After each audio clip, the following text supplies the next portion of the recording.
మరో 2 రోజుల పాటు వర్షాలు పడతాయని వాతావరణ శాఖ చెప్తోంది. మరింత సమాచారం మా ప్రతినిధి ప్రవీణ్ అందిస్తారు. ప్రవీణ్, ఉపరితల ఆవర్తన దృఢ ప్రభావంతో రాష్ట్ర వ్యాప్తంగా కూడా విస్తారంగా వర్షాలు పడుతున్న పరిస్థితి కనిపిస్తుంది. దాదాపుగా 20 జిల్లాలకు పైగా ఎల్లో అలర్ట్స్ కూడా జారీ చేశారు. నిన్న చూసుకున్నట్లయితే గ్రేటర్ హైదరాబాద్లో కుండపోత వర్షంతో లోతట్టు కాలనీలను కూడా పూర్తిగా వరదమైనటువంటి పరిస్థితి కనిపిస్తూ ఉంది. అయితే ఎన్ని రోజుల పాటు ఈ ద్రోణి ప్రభావం కొనసాగే అవకాశం ఉంది? సో ఎంత మేర వర్షపాతం నమోదైంది? మనతో మాట్లాడేందుకు వాతావరణ శాఖ అధికారి శ్రీనివాస్ గారు ఉన్నారు. సార్ నమస్కారం. సో ముఖ్యంగా ఏ జిల్లాలకి ఎల్లో అలర్ట్స్ జారీ చేశారు? సో నిన్న సాయంత్రం దాదాపు కొన్ని గంటల్లోనే విస్తారంగా వర్షం పడిన పరిస్థితి కనిపిస్తుంది. సో ఈ రోజు రేపు కూడా అలాంటి అవకాశాలు ఉన్నాయా? మనకి ఒక 4 రోజుల క్రితం పశ్చిమ మధ్య బంగాళాఖాతంలో ఏర్పడిన అల్పపీడనం నిన్న ఉదయానికి మనకి కోస్తా ఆంధ్ర తీర ప్రాంతంలో తీరాన్ని దాటి అలాగే అది వాయువ్య దిశలో ప్రయాణించి మన ఉత్తర తెలంగాణ ప్రాంతంలో కేంద్రీకృతమై ఉంది. నిన్నంతా కూడా మనకి ఉత్తర తెలంగాణ ప్రాంతంలో ఈ అల్పపీడన ప్రాంతం ఉంది. దీని ప్రభావంతో మనకి నిన్న విస్తారంగా వర్షాలు మనకి సెంట్రల్ తెలంగాణ ముఖ్యంగా సిటీలోని 3 జిల్లాల్లో మనకి భారీ వర్షం, 1-2 చోట్ల అతి భారీ వర్షం అంటే 12 సెంటీమీటర్ల వరకు కూడా ఒక 2-3 చోట్ల మనకి సిటీలోని 3 జిల్లాల ప్రాంతంలో రికార్డ్ అవ్వడం జరిగింది. మిగిలిన సిటీలోని 3 జిల్లాల్లోనూ కూడా విస్తారంగా భారీ వర్షాలు 5 నుంచి 10 సెంటీమీటర్ల వరకు వివిధ ప్రాంతాల్లో రికార్డ్ అయ్యాయండి. గ్రేటర్ హైదరాబాద్ సంబంధించి ఎంతమంది నమోదయ్యే అవకాశం ఉంటుంది సార్? ఈ రోజు ఈ అల్పపీడనం బలహీనపడింది. అయితే దీనికి అనుబంధంగా ఉన్న ఉపరితల ఆవర్తనం కొద్దిగా మనకి పశ్చిమ దిక్కులో మూవ్ అయ్యి తెలంగాణకి ఎడ్జసెంట్గా విదర్భ ప్రాంతంలో కేంద్రీకృతమైంది. ఇది కూడా సగటు సముద్ర మట్టం నుంచి 3.1 కిలోమీటర్స్ ఎత్తు వరకు కొనసాగుతుంది. దీనివల్ల కూడా ఈరోజు తెలంగాణ భూభాగం మీద మాయిశ్చర్ అక్యుములేషన్ ఉండి ఈవినింగ్ నైట్ టైంలో వర్షాలు పడే అవకాశం ఉంది.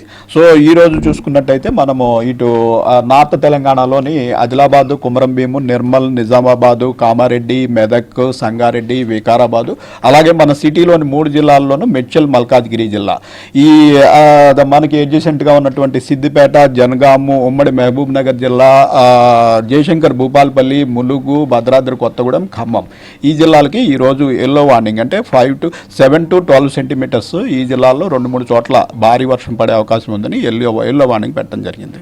దాంతోపాటుగా మనం చూసుకుంటే వర్షగా ఈ మధ్య కాలం చూసుకున్నట్లయితే ఆ ద్రోణి ప్రభావం, అల్పపీడన ద్రోణులు ఇవన్నీ ఏర్పడతా ఉన్నాయి. సో మారు ఇంకా ఏర్పడే అవకాశం ఉందా? ఈ ఇంతటితో ఎండ్ అయిపోతుంది సార్ 2-3 రోజులు?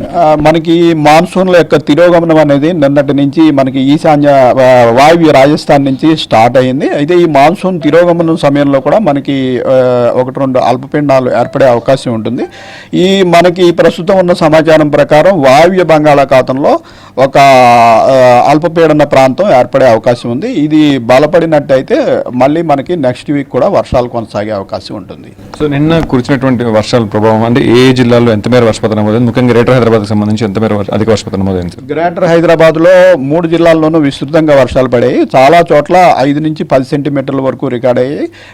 2-3 చోట్ల మనకి 12 సెంటీమీటర్ల వరకు కూడా అతి భారీ వర్షం కూడా రికార్డ్ అవ్వడం జరిగింది. అలాగే మనకి ఆదిలాబాదు, నార్త్ తెలంగాణలోని ఆదిలాబాదు, జగిత్యాల, కామారెడ్డి ఈ ప్రాంతంలో కూడా భారీ వర్షాలు 2-3 చోట్ల రికార్డ్ అయ్యి మిగిలిన నార్త్ తెలంగాణలోని చాలా జిల్లాల్లో అలాగే సెంట్రల్ తెలంగాణలోని ముఖ్యంగా మన సిటీలోని 3 జిల్లాల్లో విస్తృతంగా వైడ్ స్ప్రెడ్ రైన్స్ అయితే నిన్న పడినాయి. సో ఈ రోజుతో వర్షాలు తగ్గుముఖం పట్టే అవకాశం ఉంది. ఈ రోజు రేపు నుంచి చూసుకున్నట్లయితే రాష్ట్ర వ్యాప్తంగా ఏ జిల్లాలకు సంబంధించి ఇంకా కొనసాగే అవకాశం ఉంది?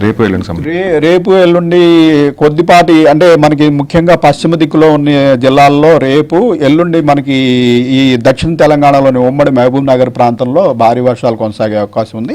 మిగిలిన జిల్లాల్లో వర్షాలు కొద్దిగా తగ్గుముఖం పట్టే అవకాశం ఉంది.